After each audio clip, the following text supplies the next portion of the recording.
Attention to details. Which, okay, attention to details you can understand, but it should be attention to detail. Shouldn't have the S on the end of it. Experience in gaming or translation industry is a plus. Okay, there's absolutely nothing wrong with that on a bulleted list.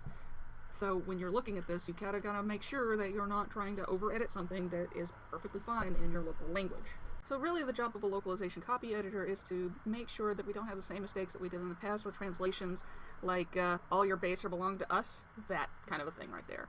Familiarity with text-heavy games is a plus. That's good because I love text-heavy games. I'm a big Final Fantasy nut, so we're talking about the old ones, like Final Fantasy 3 and back, or Final Fantasy 6 and back, depending on whether you're English or Japanese. But if you're working in a sound booth, what that's telling me is that this is not pre-lay animation, that this is going to be something that you're going to have to deal with lip flap, and that's actually good for me, because I have a skill set that a lot of people don't have, which is metrical poetry. When you're dealing with the differences between Japanese and English, knowing the rhythm of your own language makes a hell of a lot of difference. And I'll just give you an example of something that can go wrong in the lip flap. Let's say I'm trying to say I don't speak Japanese. It's very simple, it's 4 words, it's I don't speak Japanese. And if you wanted to break it down into syllables, it's going to be I don't speak Japanese. That's six syllables, okay? In order for me to say I don't speak Japanese in Japanese, I have to look at the person and say, Watashi wa Nihongo ga sukoshi shika hasumimasen. Now, I don't know if you caught that, but there are more words in that phrase than there were syllables in the English version. The English version had 6 syllables, the Japanese version had 17. And there are some parts of the English language that flip it. So, a background in metrical poetry, what that ends up granting to a company that has to deal with lip flap is that if I actually get to see the animation that they're trying to fit ahead of time, my background in linguistics and metrical poetry allow me to visually look at the motions of a mouth in the animation and be able to pick out fricatives, plosives, vowels, and other complete words that fit perfectly within those parameters. And that is also consistent with the rhythm of the English language, with the end result being that a sound engineer can get through a recording session faster, which saves the sound engineer time, which saves the production team's time, and ultimately would save the company quite a bit of money. And another thing is I want it to sound good. I want all of my games to sound really amazing. One of the things that I use in my writing is I have a book that I've written. It's handwritten. It's just a list of, doesn't even really show it, but it's mostly a list of words that are the most beautiful words that I think are in the English language to sing. It's not necessarily the most beautiful words in the English language, just the most beautiful words that you can actually sing out loud to, and most of the time find a perfect word to match whatever it is that I need to do. The different letters, every letter has a page, or 2 or 3 or 4. And the composition of this book was kind of easy, but it takes some time.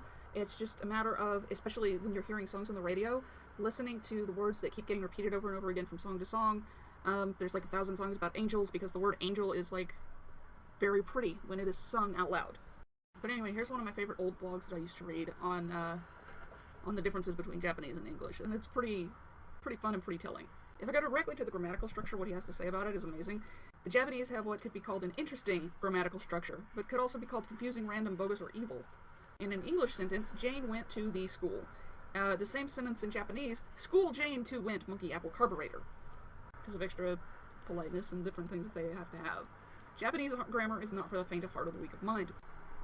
So sentence structure and word order in Japanese versus English are so totally different that a lot of this stuff starts to make sense as to why it seems so out of order. It's because their brains and our brains put everything in a different order every time we speak. Whether it's putting the subject before the verb before the subject, or the participle before all of that, whereas in English the participle goes completely after. It's a matter of being understanding of the other culture, and then when you understand it, you can put it into your own words. So it's pretty clear that a copy editor with localization skills is going to be able to adapt your video game script linguistically and culturally to fit your target market, which in our case is going to be English. Another thing that might help if you're going to be a localization editor is a passport. I've got one. I can get where I need to go. If I get hired to the company, not only can I do the localization editing, I can also train others to be more effective at it as well. With my own skill set, I've got a ton of linguistics training in English and Spanish and some other languages, but to the point where the Navy was actually trying to recruit me to crack codes as a teenager because of my handle on languages. And I'll tell you exactly how I got so good so fast at the English language. It was from reading. It was from reading Dragonlance, specifically. I had an obsession with Dragonlance. I read all of these huge books full of huge words that were beyond my grade level at the time I was reading them. And I had a dictionary, and I had a thesaurus, and when I saw a word that I didn't know, I looked it up. You will never improve as a writer if you don't read, because words are your tools. They're your jigsaw, they're your torque wrench, they're your paintbrush, they're your baking pans, they're your ingredients, and they're your blasted samoflange. You have to know how to learn new concepts. You have to learn how to learn new and unique words and what they mean. If you can't look up new words, you're dead in the water in this industry. If you want a great handle on the English language and you don't have words, you'll never make it. Reading gets you the words. So now that that is all said, it is actually time to show you my editing. Like, I am actually going to pull up an old file that I haven't seen. This is from 2005. So, see, I've got writing from 2001. I've been doing this for a decade. So the name of the story is It's Not the End of the World. It was part of my Angel collection. It was going to be erotica. The part that we are going over is not yet erotica. We'll open that up in a minute and we'll start going over my methods of editing. Okay, I'd better just admit that I'm very tired right now, but let's go ahead and jump into some editing. These are some of the editing tips and tricks that I promised you earlier. So earlier I said something along the lines of, if you can't really keep up as fast as I do with the editing, don't worry about it. As you go on with this, you will get faster. That wasn't necessarily a brag. Anybody can actually get to the point and the level of which they're going to be doing this as fast as we're about to. I basically stare at my writing until I hate it, so I don't really brag about anything. There's always room for improvement. There will always be room for improvement in your art. And in general, the more people that read your work and give you feedback, the better it's going to get in the long run. And that's okay. Criticism is good. Criticism can help you get better. So the first thing I notice is that there's this block right here that doesn't need to be there. But this is a formatting issue. Formatting is the first thing that's going to stick out to me in this particular color scheme, because everything is kind of blocked off. One of the formatting rules in Oxford Method, and I think Stanford Method as well, is that anytime you have quotation marks, that has to be on its own line. And that's actually a really good deal. So we got a couple of those. I used to do that a lot, I remember. And I'm actually not even getting to the part where I read this yet.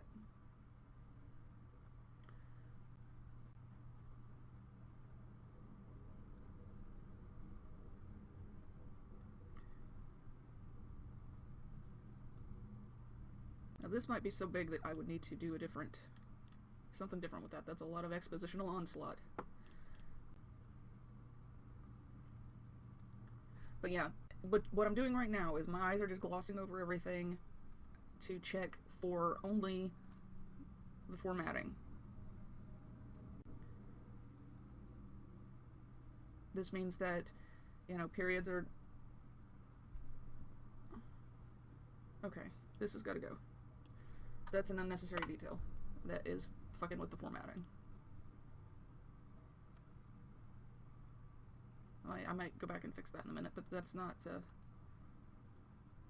that's a formatting issue. Taken care of.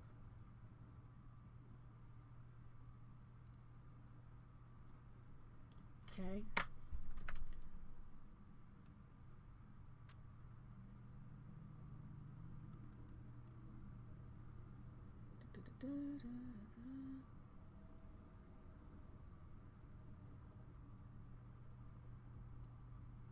Okay, if there's a problem with formatting that also, like if you're just doing this really fast, if there's a problem with formatting and you want to fix it, but you also realize that if you, excuse me.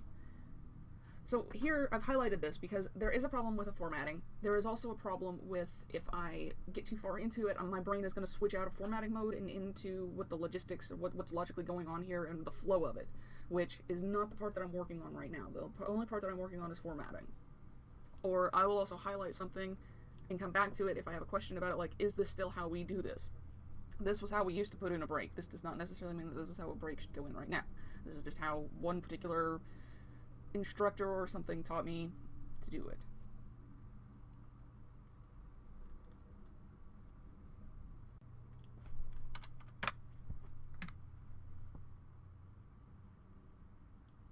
Here's another one. That is not supposed to be like that. These little, well, I don't want to highlight that whole thing.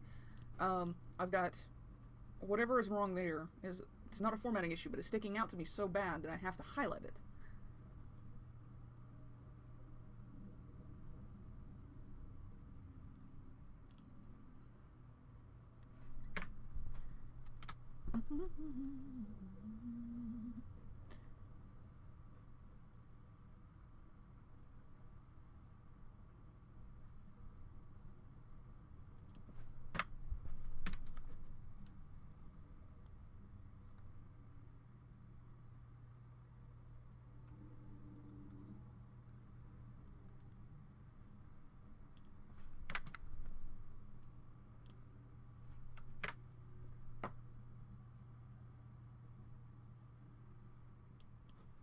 Okay, highlighting right there because we don't know who's saying it, but it also, I had to break it up because of the formatting. Okay, this is just absolutely wrong, whatever the fuck that is.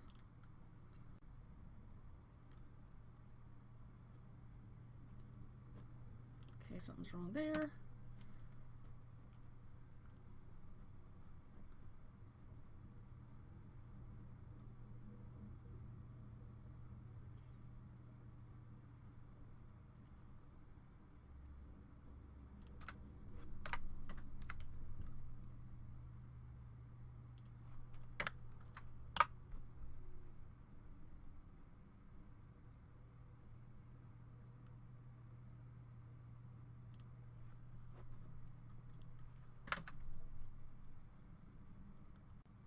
Okay, so I reached the end of the document for formatting one time. The